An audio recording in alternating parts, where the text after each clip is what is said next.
Eu acho, Gabi Demori, que a gente, aqui no Brasil, precisa tratar de uma maneira muito séria essa discussão, inclusive na imprensa, sobre a questão de efeito contágio desses atos, porque, como vocês estavam falando, até anotei aqui, esse ato do STF foi no dia 13 de novembro. Isso mesmo.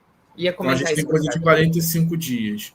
Tem uma série de pesquisas, sobretudo nos Estados Unidos, que sofre com um problema crônico desses atentados em massa, ataques à escola e tudo mais, avaliando o impacto desse tipo de efeito contágio. Tem uma pesquisa muito boa, por exemplo, de pesquisadores da Arizona State University, que eles calculam que o risco de novos atentados aumenta muito numa janela de até 13 dias após um ato de repercussão. A gente passou um pouco disso, mas isso é uma média, né?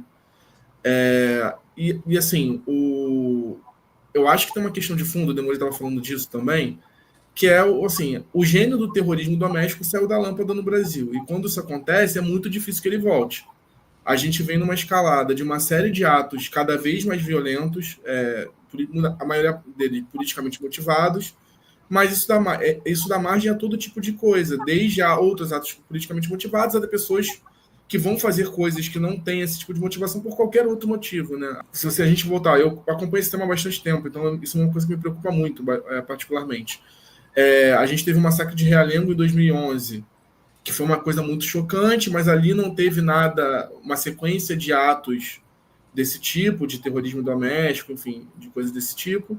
A gente tem a chegada do Bolsonaro ao poder e tem muitos pesquisadores brasileiros que associam uma coisa a outra, né? O Bolsonaro, todo o discurso de ódio, enfim, inclusive de defesa de extermínio de adversários políticos, né? O Bolsonaro se elegeu falando de exterminar a petralhada, enfim.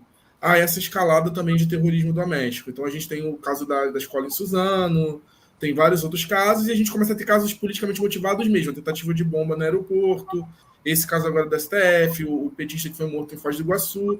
Então, assim, claramente a gente tem uma escalada e eu acho que a gente, assim, precisa tanto as autoridades quanto a imprensa discutir como tratar esse tema e como evitar que novos atos aconteçam, né?